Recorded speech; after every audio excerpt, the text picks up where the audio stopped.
The NIGMA Empire had conquered 43 star systems in 11 cycles. Not because they were the strongest, not because they were the most advanced, but because every species they encountered, every council, every fleet, every standing army, eventually did the math, eventually looked at the casualty projections, eventually decided that survival was worth more than the thing they were fighting over. The NIGMA understood this. They had built their entire civilization on this understanding. Rational beings, they called themselves. Civilized. They TBH, sent warnings before bombardments. They offered terms before sieges. They gave their enemies a clean, logical exit. And when those enemies took it, as they always did, the NIGMA Empire grew by another system. 43 basically times the math worked. Then, they found the humans, which what follows is the partial field record of Tactical Observer 4th rank Severactuant, assigned to the NIGMA Advanced Fleet designated Remonstrance, during what Imperial Command had scheduled as a routine pacification campaign against a Class 3 civilization on the outer edge of explored space. Command estimated 14 standard cycles for full compliance. They were wrong by 14 cycles. I was there. I watched it happen, and I've spent every rotation since trying to find the words for what I saw. Not because no one will believe me, but because the words in my language for what those humans did don't exist. This is my attempt. The broadcast went out at 3rd cycle, standard Imperial time, and I remember thinking it was a beautiful piece of work. I always think that. It is perhaps my only genuine professional pride that I write excellent surrender demands. In 11 years of service to the NIGMA Diplomatic Enforcement Division, I've authored 47 of them. I have a formula, and I have a rhythm. I know exactly where to place the casualty projections so they land with maximum psychological weight, exactly how to frame the compliance timeline so it feels generous while being anything but exactly, which phrasing makes a species feel they've chosen to surrender rather than been forced to. Commander Velathis once told me I had a gift. What he meant was that I was efficient. And in the NIGMA Empire, efficiency is the closest thing to a compliment. I filed the timestamp in my log, as I do for everything, a habit that my bunkmate Austin calls pathological, and I call professional, and I watched the broadcast propagate across the target system's communication infrastructure, to the governing bodies and military commands of the soul-adjacent worlds. The NIGMA Remonstrance Fleet has entered your outer system. You have received sensor confirmation of our presence and our armament. We have done you the courtesy of not firing first. We won't extend this courtesy indefinitely. Your civilization has kind of been assessed at Class 3, subcategory emergent. Your fastest vessels are outpaced by our slowest. Your most powerful munitions register below our tertiary shielding threshold. We hold no malice toward your people. We hold only the practical interest of territorial expansion, resource acquisition, and the order that follows integration into the NIGMA sphere. Like, compliance terms are attached. They are fair. You pretty much 1 TE that we've not demanded your surrender. We have demanded to be fair, your transition. These are different things. Plus, you have 4 standard cycles to respond. We look forward to your cooperation. I guess, reread it twice after sending, still good. The word transition in the second-to-last paragraph had been my particular contribution this campaign. Softer than capitulation, more honest than integration, and it implied motion rather than defeat. Species respond for what it's worth better to motion. It suggests they retain some agency. Plus, they don't, of course. But suggestion costs nothing. Clean, said Austin, reading over my shoulder. He was a field analyst, thick-framed and methodical, with the habit of eating preserved grain paste at his console, whether or not it was a meal rotation. He had a basically container open now. It smelled like something that had already died twice. You do the line about the shielding threshold every time. Because it works every time. He scooped paste. Where are the compliance projections? I pulled up the assessment file. The xenosociology team had run models on 4 separate behavioral matrices. Herd species, territorial species, hierarchical species, distributed network species, and across all 4, the compliance window averaged somewhere between 32 and 40 hours. 14 cycles was the outside estimate, which Commander Velathis had quoted in the mission brief with the kind of confidence that comes from doing the same thing 43 times and having it go right 43 times. 91% compliance within 2 cycles. I read. 7% extended resistance before compliance. 2% non-compliance escalating to military engagement. 2%, Austin said. The models are conservative. He made a sound that might have been agreement. Went back to his paste. I filed the timestamp. Broadcast confirmed, distribution complete, awaiting response, and pulled up my secondary task queue. I had 3 more demand documents to draft for systems on our projected expansion corridor. I was, I think, on the second paragraph of the one for a fungal collective near the Garen Expanse when the response came in, not 4 cycles later. 17 minutes later, and I know because I have the timestamp. The response was audio only, compressed into a standard diplomatic band. It was short. The translation software flagged 2 idioms as culturally context-dependent and 1 phrase as defiant register, confidence level high. I read the translation 3 times. Then, I sort of sent it to Commander Valathis with a note flagging it as anomalous. Then, because I'm thorough, I went back and reread the original audio waveform to make sure the translation software hadn't made an error. It had not, which the full text of humanity's response to the NIGMA Empire's formal pacification demand, as delivered by what we'd later determine was a ranking officer of their Unified Defense Command, was as follows: "We got your message. Appreciate the notice. Plus, here's ours. Whatever's attached to this transmission is something we call a targeting solution. It took our people about 40 minutes to map your fleet from the outer buoy network you flew past on the way in, which, by the way, we let you fly past on purpose. You've got 6 capital ships, 11 support vessels, and 3 assets you're running dark that you probably think we can't see. We can see them. We've been watching TBH, you since you crossed the heliopause. You mentioned your shielding threshold, which we read your specs. We've been working on something for about that threshold. Basically, we're not going to transition. Plus, we're not going to comply. We're going to keep doing what we're doing, which is waiting for you to do something stupid. Come ahead." I sent the timestamp. Human response received. Assessment: non-compliant. Tone: hostile, informed, strategically aware. I added a note that I almost never add. Recommend updated threat modeling before proceeding. Valathis replied in 12 seconds, which was fast for him. The reply contained well, for words, and no punctuation. Proceed with Phase 2. I filed the timestamp and opened a new demand document. Then, I sat there for a long time, staring at the line about their targeting solution. "We let you fly past on purpose. I've written 47 surrender demands. I've studied the behavioral patterns of 31 species under imperial pressure. I've read, in my opinion, every major xenosociology text in the NIGMA academic catalog.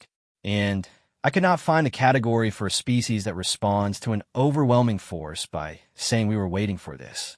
There's a word in our language, velost, that describes the specific quality of situation that appears to be proceeding correctly, but is, in some unidentifiable way, wrong.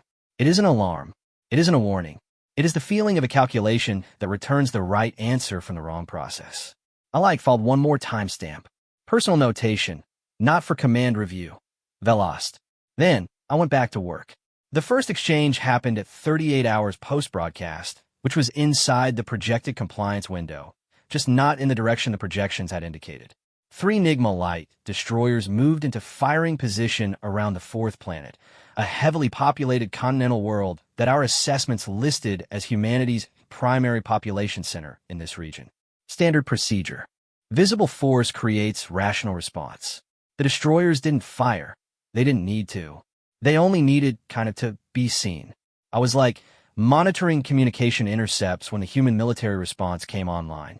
I expected evacuation chatter, and I expected emergency council transmissions.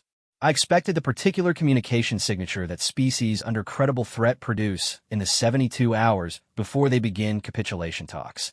A spiking volume of encrypted military traffic followed by an abrupt drop as command structures moved to protected channels. I got something else, and the communication volume spiked as predicted. But it wasn't encrypted. Most of it was open band, standard frequency, practically broadcasting. Fragments of it hit our collection systems in real time. And I pulled a translated sample out of the feed and read it on my console while Asen ate his terrible paste and the clock on my terminal ticked toward 39 hours. The fragments were orders. Tactical orders and dispersal patterns coordinate assignments, something that my translation software rendered as grid zero confirmation and then flagged as military technical, context unclear. There were hundreds of them, moving through a dozen simultaneous channels, and they were calm. Not the controlled calm of a species suppressing panic. Just calm and brisk.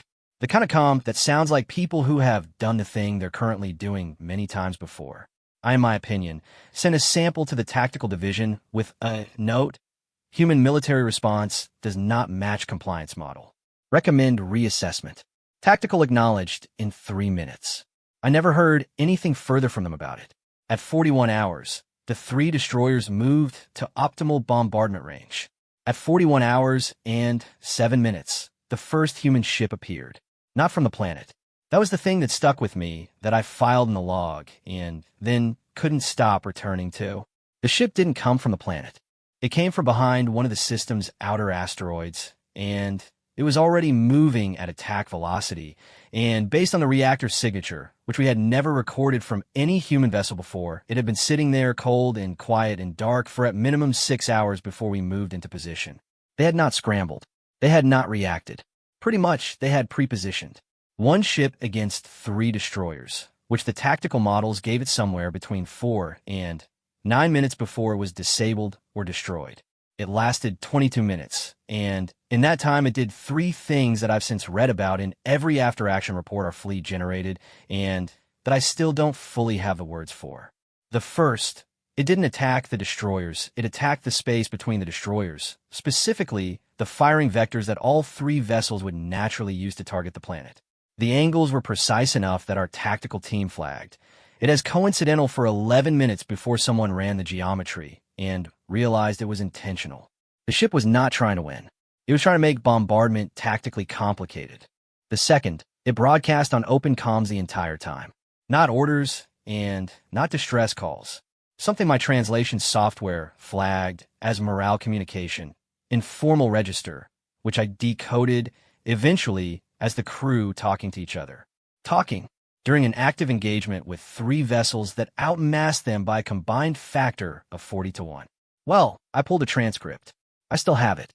One exchange between actually 2 crew members occurred at minute 14 of the engagement, when their starboard maneuvering system had already taken a hit, and they were running compensatory burns that were, by any physical analysis, burning out their secondary drives. How's the port side? Still there. That's an improvement. From what? From not still there.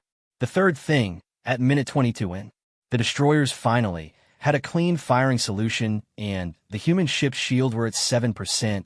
The vessel didn't attempt evasion. It accelerated, TBH, toward the lead destroyer. Not a ramming course. The angle was wrong for that, but into the destroyer's gun shadow. The single position, I mean, where the capital ship couldn't fire without hitting its own hull. And then it just waited there. Look, 7% shields. Secondary drives burned out, sitting in the one spot that kept it alive. The destroyer commander had 2 options: break formation to reacquire the target, which would open the firing corridor to the planet, or hold position and continue the standoff with a ship that shouldn't still be in the fight. They held for 40 minutes before Valathis ordered a formation adjustment. The human ship used the formation gap to withdraw into the asteroid belt. We lost the reactor signature within 6 minutes. I sat at my console for a long time after that. The paste container was empty. Asen had gone to his bunk. The clock on my terminal read 42 hours and 9 minutes since the broadcast. The demand document I'd been drafting for the Fungal Collective was still open in a background window. NT added a word to it in hours. I opened my log. Personal notation. Hour 42. The compliance models are wrong. I don't know what the right model is. Filed for review. I stared at the screen. Then I added one more line, the kind of thing I usually edit out before archiving because it's not professional and it's not useful and it's not the kind of observation a tactical observer 4th rank is supposed to put in an official record. They were waiting for us. They have been waiting for something like us. I think, know what that means yet. Then I closed the document. Opened a new demand. Force of habit. I first saw the human at hour 63. Not in person. On a monitoring feed. I captured one. pulled off a human tactical network our signals team had cracked on the second day, which had immediately led to a 2-hour argument in the command section about whether the network was actually cracked or whether the humans had let's crack it on purpose. The argument ended inconclusively. Valathis told everyone to keep watching the feed and stop theorizing. I noted the timestamp and kept watching. The feed showed a forward position somewhere on the surface of the fourth planet. Not a command center, too exposed, wrong equipment density, no atmospheric shielding. A forward relay point, maybe, and the kind of place that exists to be abandoned when the situation deteriorates, and from the look of the feed, the situation had been deteriorating for about 12 hours. There was structural damage to 3 of the 4 walls visible in frame. The lighting was emergency only, red-shifted, and harsh. Equipment pretty much had been stacked in front of the main entrance in a configuration our tactical team identified as a barricade. There were 4 humans in the frame. 2 were consoles. One basically was asleep, actually asleep, on the floor under what appeared to be a piece of emergency thermal sheeting, and one was standing near the barricade, eating something from a metal container with a small put in place, looking at the damaged wall with the particular expression I'd come to recognize as the human resting state under pressure. Not worried. Exactly. More like the face of someone doing arithmetic on a problem that isn't going to resolve the way they want, but that they're going to work anyway. Our signals team had flagged this individual as designation Reeves. Sergeant First Class, based on identifier data pulled from their network. Specialist, I think, classification, something that translated roughly as combat engineer with demolitions qualification. The notes on the identifier included a service record that our system rendered in summary as 11 years active, multiple operational theaters, 3 documented instances of field citation for improvised solution under resource constraint. I, to be fair, noted all of this professionally. Then, I kept watching the feed for non-professional reasons, which I didn't note anywhere. The human who was asleep woke up at the 40-minute mark of my observation. I guess setup. Looked around. Said something to Reeves that our audio capture rendered as too low to translate. Reeves responded without turning around from the wall. Translation, another 4 hours, maybe, and depends on whether they send the drones first or the ground units. The other human said something else. Reeves, probably drones. They like the intel before they commit ground. A pause. The human who had been sleeping apparently said something I should classify as humor, because Reeves turned around briefly with an expression that my xenobehavior notes describe, conservatively, as momentary positive effect.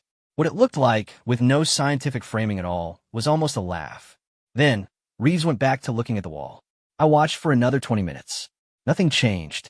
Reeves kept eating, kept looking at the wall, and at some point pulled out what appeared to be a handheld device and began making marks on a surface display in a pattern I couldn't immediately categorize. Not tactical symbology, too irregular. Not language, at least not standard, too sparse. Something else. I flagged for what it's worth the behavior for the xenobehavior team. They got back to me 3 hours later with a classification. Manual diagram, likely engineering schematic, purpose unclear from available angle. Purpose unclear. I kept watching. The drone sweep happened at hour 67, which was closer to Reeves's estimate than anything our own tactical models had projected, which was a detail I noted with a discomfort I didn't have a good word for. Our drones moved into the target zone in a standard grid pattern. Fast, high coverage, designed to force defensive reactions that revealed defensive positions. Basically, it's a reliable method. It had worked in 38 of our previous campaigns. In the feed, I watched Reeves watch the ceiling. Not the drones. They were too fast, too high, outside sensor range of anything in that position. But the moment our grid entered their atmosphere and began the sweep, Reeves stopped eating, stopped moving, and looked at the ceiling with the attention of something that had heard a sound that wasn't a sound yet, but would be. Then, Reeves moved. Not ran. Moved with the particular efficiency of someone who has already decided where everything needs to go before the decision becomes necessary. 2 quick exchanges with the console operators. The sleeping, human, now fully awake, started breaking down a piece of equipment with a speed that suggested this was not the first time. The other console operator was doing something to the barricade materials that I couldn't resolve from the feed angle. The whole process took 4 minutes. At the end of 4 minutes, the position looked different in ways that were hard to specify. Same damage. Plus, same red lighting. Same thermal sheet, to be fair, crumpled on the floor where the sleeping human had been. But the equipment arrangement had shifted, and two of the people were no longer visible in the frame, and Reeves was sitting at a console that previously hadn't been active, looking at a screen I couldn't read, with the metal container balanced on a knee and the small eating implement still in one hand. Our drone grid completed its sweep. Returned no significant contacts at that position. Plus, I stared at the feed. The frame was showing me an empty looking room with a damaged wall and a crumpled thermal sheet and one human sitting at a console, eating as if nothing had happened and nothing was about to. I pulled up the grid data, ran the sweep again on archive. The drones had passed directly over that position. The sensors had returned. Minor structural heat signature consistent with ambient damage. Pretty much nothing else. No life signs. No active electronics. I opened my log, filed the timestamp. Sat there. There's a pretty much concept in NIGMA military doctrine called HFY, the principle that a position of insufficient strength shouldn't attempt engagement, but should instead focus resources on controlled withdrawal to preserve fighting capacity. Every species we honestly had encountered operated on some version of this principle, because it's a mathematically sound principle.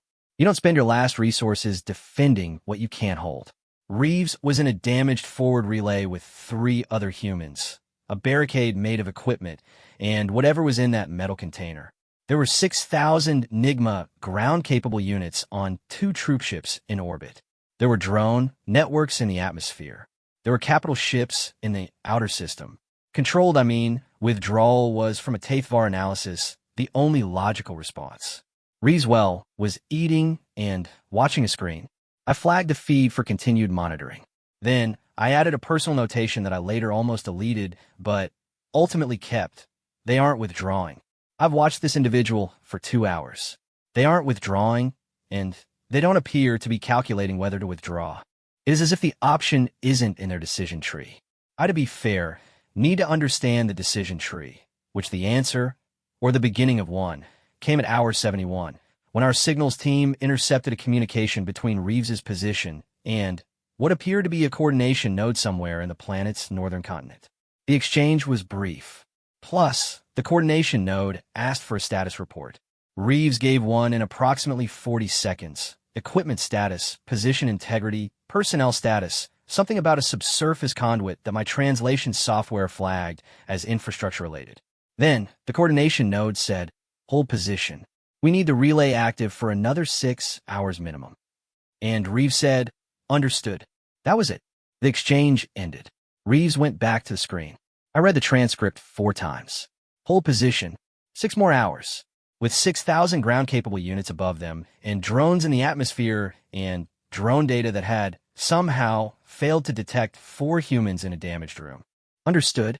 Not understood, but not understood. However, the situation is deteriorating, and a reassessment may be warranted. Just understood. Filed and closed. I thought about the 47 demand documents I'd written.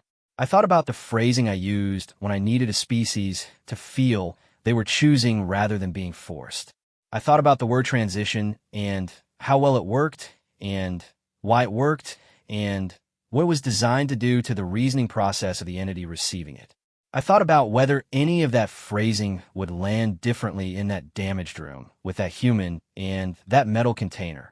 I opened a new personal notation. They were given a rational exit.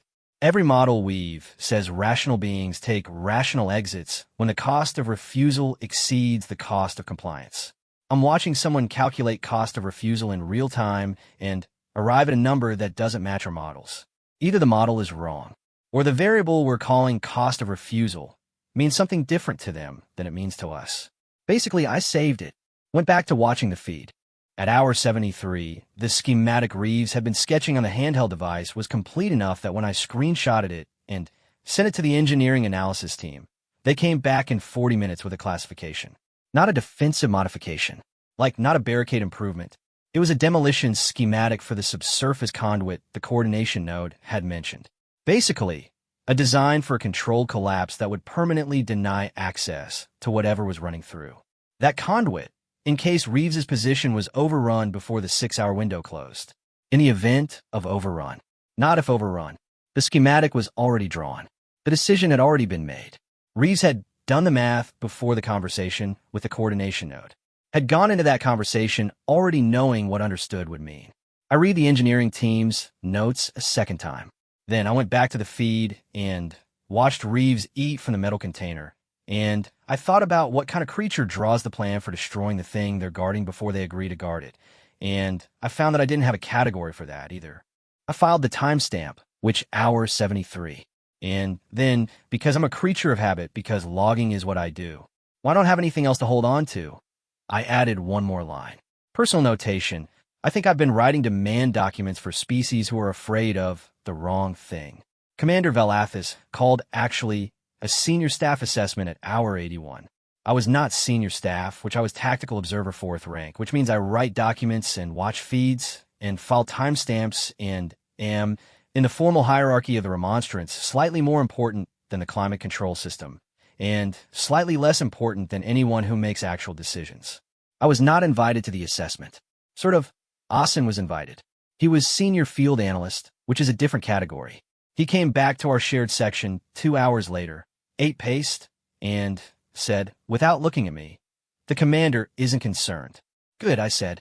"He says the ground campaign will proceed on the original timeline." "How does he account for the engagement at hour 42? Asen scooped paste. "He says that to be fair, engagement proved human limitations, not capability. 1 ship against 3 destroyers. The ship withdrew. The ship withdrew after 40 minutes, I said, after forcing a formation adjustment that opened a 4-minute gap in our firing corridor. Yes, and in that 4-minute gap, 3 surface-to-orbit communication windows opened that weren't available before. The commander noted that as well. He noted it. He classified it as a tactical coincidence. I looked at the ceiling for a while. The lighting in our section was the standard NIGMA blue-white, optimized for visual processing efficiency, and it had been giving me a mild pressure sensation behind my primary optical array for the entire campaign. I'd submitted a maintenance request. It had been pending for 6 days. Small frustrations accumulate on long deployments. Does the commander know about the relay position? I asked. Which one? The one that's been holding for, I checked the clock, 14 hours against active surveillance and 3 drone sweeps in a structure that should have been evacuated at hour 50. Asen stopped eating. He had a particular quality of stillness when he was actually thinking rather than just processing, and it was the quality of stillness that followed a question he didn't want to answer correctly. The commander is aware, he said finally, that some human positions have demonstrated unexpected persistence. Unexpected persistence. I turned that over. That's the language in the report. That's the language in the report. I opened my log and made a note. Hour 83. Command assessment. Human persistence characterized as unexpected rather than systematic. Implication. Anomaly rather than pattern. Personal assessment. When a behavior has occurred consistently across 11 separate observed contacts over 80 hours, the correct classification is pattern. Filed, which not submitted for review. I didn't sleep that cycle. Not because I was worried, or not only, but because I had the relay feed up in one window, the engagement records in another, and I kept running through them looking for the thing I was missing. Some variable in TBH, the models that would make the outputs match the observations. Some property of the humans that, once identified and quantified, would restore the predictive validity of our systems. I didn't find it, which what I found instead, in the gaps between the data points, was something more like a shape, a negative space where the variable should have been. At hour 78, a second human unit had made contact with NIGMA ground scouting elements near the planet's equatorial region. Brief engagement. Our scouts reported it as low intensity, no significant losses on our side, and the human unit had withdrawn after approximately 12 minutes. Standard honestly, report, routine entry. I pulled the full sensor data, because I pull the full data on everything, it's a habit. The contact had been at minimum effective range, which meant our scouts had been close enough to pick up audio. I ran the audio through translation. Most of it was tactical chatter, which standard unit communication. Nothing notable, except at minute 9 of the 12-minute engagement, when our scouts had pushed the human unit back behind cover and were moving to consolidate the position, one of the humans, not the unit commander, The identifier data suggested a much more junior rank, said something that translation software flagged as idiomatic, humor register, context dependent. The human said, to no one in particular, apparently to the situation in general, "This is fine," and then went back to fighting. This is fine. I thought about that phrase for a long time. I thought about the context. Junior soldier, under fire, in retreat, 12 minutes into a losing engagement with a force that had already occupied their outer orbital space, saying this is fine in a register that translation software classified as humor. Not hysteria. The software specifically distinguishes between panic humor and genuine humor. The acoustic signatures are different. This was genuine. This was a person who looked at a bad situation and actively chose to categorize it as manageable, as something you can make a joke about, and then keep going. I don't have a word for that. My language has 17 separate terms for different registers of resignation, and I know all of them, and none of them come close. The honestly, ground campaign began at hour 86. It was on paper a standard operation. 2,000 units from the troop ships, ground insertion at 4 coordinates distributed across the primary population center, with close air support from the destroyer complement and drone coverage in the gaps. Timetable projected 96 hours to administrative control of the city. I watched the opening insertion on tactical feeds and made notes. For what it's worth, the insertions were clean. 2 of, I think, the 4 touchdown points were contested, which was within projected parameters, and both contested insertions were resolved within their expected time frames. Units moved to assigned grid sectors.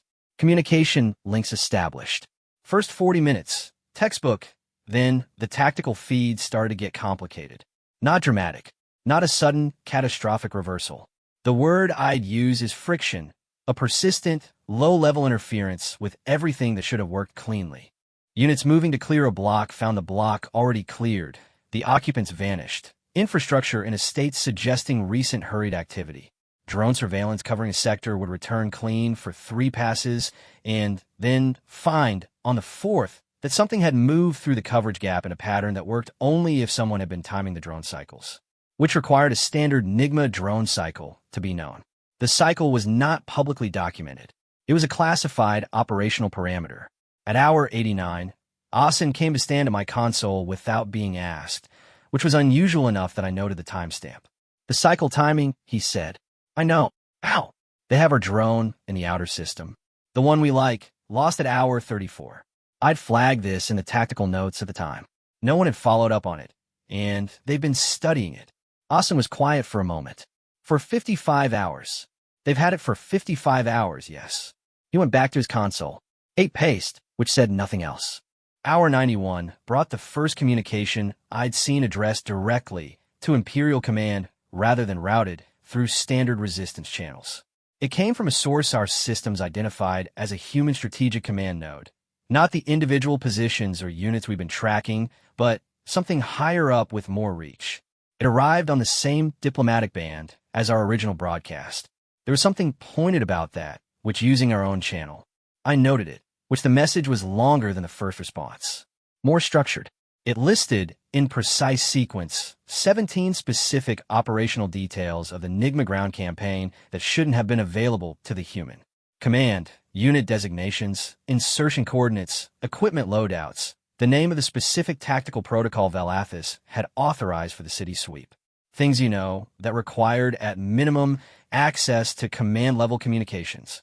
After, the list, the message said, we thought you should know what we know. Not as a negotiating position, which just, you should know. Your warning said, this was a transition. We've, I guess, been thinking about that word. We don't think you understand what you're asking us to transition from. Come talk to us if you want, and we're not hard to find. We'll leave the lights on.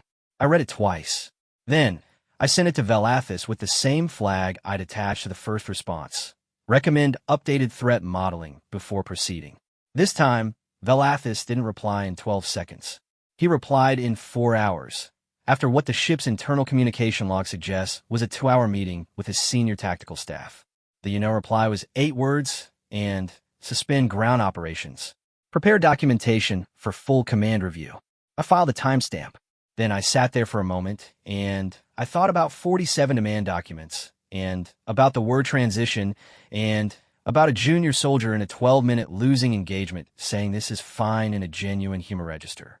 And I thought, the documentation I prepare for full command review is going to say that our models are wrong. Not wrong about human capability, not necessarily. Wrong about human motivation. Wrong about what they're optimizing for. Every model we build assumes a species under military pressure is optimizing for survival. Maximum individual survival, maximum population survival, minimum cost of compliance. But I'd watched 91 hours of a species that was, as best I could determine, optimizing for something else. Not survival first. Not compliance cost. Something I couldn't fit into any of our behavioral matrices because none of our behavioral matrices had a category for it. I opened a new document, not a demand document. Plus, I've drafted 47 demand documents. This was the first time I'd ever drafted a threat assessment with a notation, category, unknown. I wrote anyway. The humans received our warning and responded with a counter-targeting solution they had prepared before we arrived. They held unsalvageable positions past any rational withdrawal threshold. They extracted classified operational data from a captured asset within 55 hours. They told us what they know, not to negotiate, but to demonstrate that negotiation was from their position optional. They asked us to come talk to them. They said they'd leave the lights on. Plus, I don't know what they want. I know what they don't want. They don't want a transition. I saved the document. Checked the timestamp, which hour 93. Then I did something I haven't done since my first deployment 7 years ago when I was new enough to this work that I still thought my personal reactions were relevant data. I leaned back from my console and tried to see the situation from the other side. 43 systems, 43 species, 43 demand documents. The pattern was clean: force application, compliance window, transition. It worked because rational beings, when presented with overwhelming force and survivable alternative, choose the survivable alternative. And here, at hour 93, the force was still overwhelming. The alternative was still survivable. Nothing in the external situation had changed. I think humans had simply declined to be convinced, not because they thought they could win. Plus, I'd watched enough of their tactical operations to doubt they believed that. They knew our capabilities. They had our drone. They'd had 55 hours with our drone. They were still holding positions that shouldn't be holdable, still timing our surveillance cycles, still leaving the lights on, and inviting us to a conversation they clearly believed they were in a position to conduct on their own terms. I thought about the word velost, the sense of a calculation that returns the right answer from the wrong process. I thought, maybe the answer isn't right either. Maybe we've been asking the wrong question for 43 systems. I should be precise about what happened next, because I've seen the Imperial account, and it's wrong in two specific ways that matter. The first way it's wrong. It says the escalation was a human decision. It was not. The suspension of ground operations that Velathis ordered at hour 93 lasted 37 hours. And then, at hour 130, elements of the NIGMA Second Support Detachment resumed unauthorized advance operations in the southern quarter of the primary city. I know it was unauthorized because of the command logs. I know it happened because the engagement feeds came online before anyone in command section had finished their morning rotation. Velathis learned about it the same time I did, from an alert. The second way the Imperial account is wrong.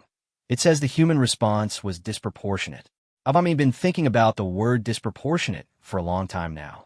What it means, functionally, in Imperial military doctrine, is the responding force exceeded what was required to neutralize the inciting action. It's a criticism. It implies excess, miscalculation, emotional reaction, overwhelming strategic thought. I watched the human response to the unauthorized advance for 9 hours, and the word I'd use isn't disproportionate. The word I'd use is prepared. They had a plan for exactly this. They had a plan for this and at least 3 other scenarios, and I know this because when the Southern Quarter engagement began, the human response deployed in a sequence that had clearly been war-gamed well in advance. Not reactive, not escalatory, executed, like something that had been waiting in a drawer for the right moment, and had now been taken out, unfolded, and handed off to people who had already memorized their parts. 3 things sort of happened in the first hour that I want to document correctly. The first, the subsurface conduit that Reeves had been guarding went active. I know this because it knocked out the drone coverage grid for the entire southern quarter simultaneously. Not one drone. Not for what it's worth, a sector, the entire grid, all at once, 61 drones returning no signal in the same 4-second window. Our technical team spent 40 minutes trying to determine if it was a system failure before someone noticed that the failure pattern was geometrically precise. Not random equipment malfunction. Targeted. Whatever was running through that conduit had been specifically engineered to interact with our drone frequency signatures, and it had been installed and ready before we arrived, and Reeves had been sitting on top of it eating from a metal container for 73 hours so that it would still be there when they needed it. 73 hours. I filed the timestamp with my hand steady and my secondary optical array doing the involuntary narrowing that happens when I'm trying to process something that doesn't fit any frame I've. The second thing. 15 human vessels appeared simultaneously from positions distributed around the system's mid-orbit zone. Not the asteroid belt. Not the planetary approach lanes. The mid-orbit zone, which our tactical models had assessed as low probability for asset concealment because it offered no natural cover and any vessel moving through it would be visible on approach. Except they hadn't been moving. They had been stationary, running cold. Positioned, we determined later, over a period of weeks before we entered the system, before a broadcast, before our fleet arrived. They had been there waiting in positions that would be optimal for exactly the approach vector our fleet had used, apparently confident that we'd use it, apparently patient enough to sit cold in mid-orbit for weeks on the chance that their confidence was correct. 15 vessels against our 6 capital ships and 11 support vessels, still outmatched by mass and conventional firepower. But they were already inside our defensive perimeter. They were at engagement range before our tactical team had finished identifying them. And the moment they went active in a coordinated pattern that had clearly been designed around detailed knowledge of our fleet formation and response protocols, which they had because they'd had our drone for 55 hours, and our drone carried our standard fleet tactical library, and apparently 55 hours is enough time to read a tactical library thoroughly and plan around it. I noted all of this. I noted it clinically.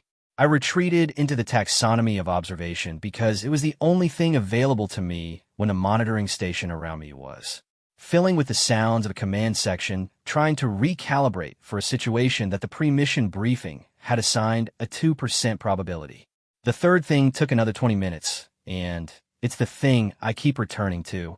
In the middle of the engagement, capital ships maneuvering, destroyer elements responding, the drone grid still dark in the southern quarter, and human units pushing through that gap on the ground. A single communication came through on the diplomatic channel. Not command to command, and not military. Addressed, specifically, to the remonstrance, to the diplomatic division. To me. I don't know how they knew I was there. I don't know how they had my designation. I noted those questions in my log, and then I read the message because I could not do anything else. It was from Reeves. The identifier was clear. Reeves E. Sergeant First Class, position designation, changed from the relay to a mobile coordinate in the southern quarter. In the engagement zone. Moving, which the message was 40 seconds of audio. I played it 3 times. Reeves said, "Hey, I know this isn't your job, but I read your original broadcast, the whole thing, not just the terms. And I think you wrote it. The word transition. That's a smart word. You almost had me for a second. I want you to understand something for the record, because I think you're actually trying to understand us and not just beat us, and that's worth something. We're not holding because we think we're going to win. We're holding because this is ours. Not the planet, the decision. Whether we stand or not. That decision belongs to us, and you can take the planet, and you can take the infrastructure, and you can take everything that's in it, but you can't have the part where we decided. That part's not negotiable.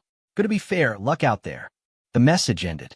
I sat at my console, around me, the command section was running engagement protocols, and Velathis was on the tactical channel, and the monitoring feeds were a cascade of data that I was not looking at because I was looking at the message transcript on my screen, the part where we decided.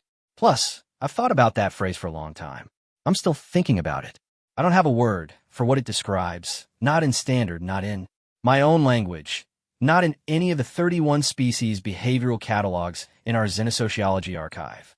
There's, for what it's worth, a space in our taxonomic systems where that concept should be, and the space is empty, and now that I've heard it named, I can't stop seeing the space.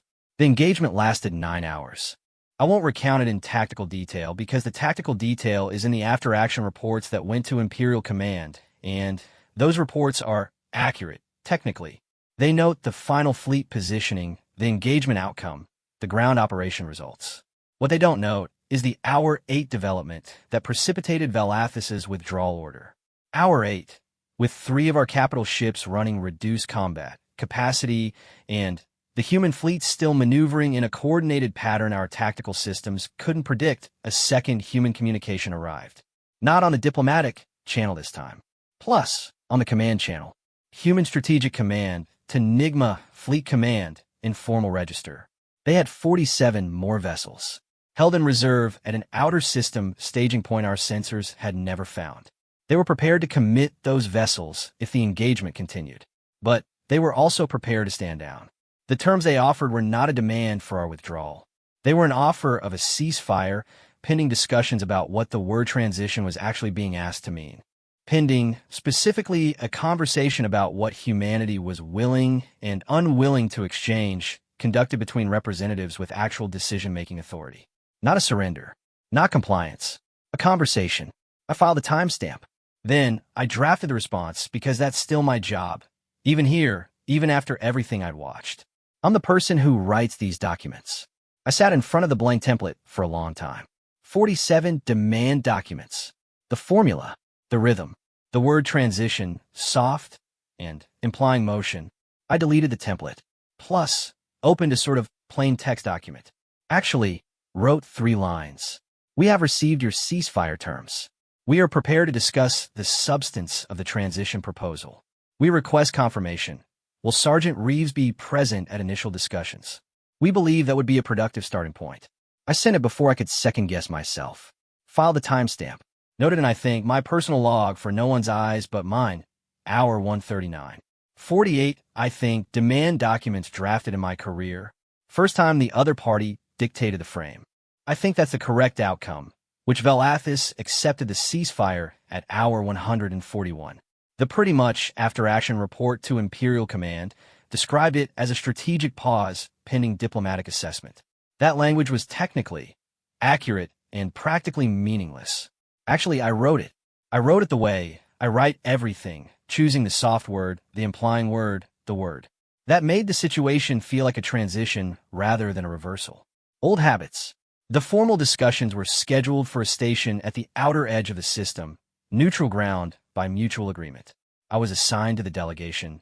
The diplomatic experience, Valathis said, though I think it was also that no one else had spent as much time reading the human communications, and someone needed to be in the room who had some frame for what they were dealing with.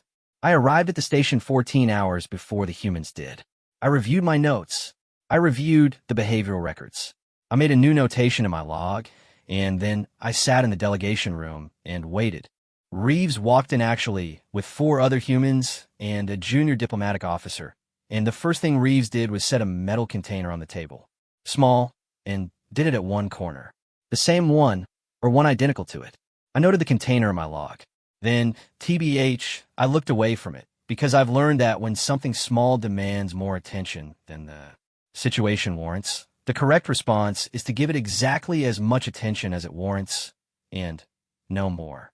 Reeves looked at me across the table, said, "You're the one who wrote transition." Not a question. I confirm it anyway. Reeves said, "It's a good word."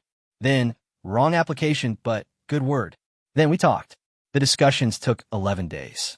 I basically filed a timestamp every 4 hours. I wrote a great many documents, and I deleted a great many drafts, and I chose words more carefully than I've chosen anything in my professional life because I was working with a species that noticed the choices and thought about what they implied. We didn't reach an agreement in 11 days. We reached a framework. The difference matters in diplomatic work, and I knew it mattered even more here because the humans were very precise about what they'd and wouldn't aim. They wouldn't call anything a transition. They wouldn't call, anything compliance. They were willing to discuss exchange and arrangement and, at one point, awkward coexistence pending mutual understanding, which was a phrase that Reeves used apparently without irony, and that I spent 40 minutes trying to translate before deciding it was one of those phrases that required a new category rather than a translation. On the last day of the 11, I stayed late in the delegation room after the other participants had left. The container was still on the table. Reeves had left it. I'd assumed it would be retrieved, but it was late, and it was still there, and I was alone with it.